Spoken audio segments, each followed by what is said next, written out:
Hey guys, welcome to Tutorial Guru. Today we'll be learning how to see draft emails on Gmail, and now let's dive right in.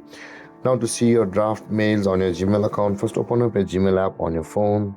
And after opening your Gmail app, guys, this kind of interface will appear, whereas you can see the three-lined icons at the top left corner of the screen.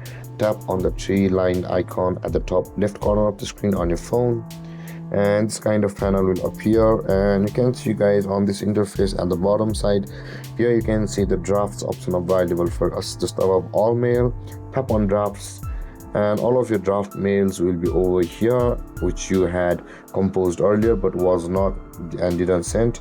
Currently I don't have any drafts available for me on my account, so there it says the nothing in drafts. But in your case, all of your draft mails of your Gmail account will be over here. And with that being said, guys, this is how to view your draft in Gmail.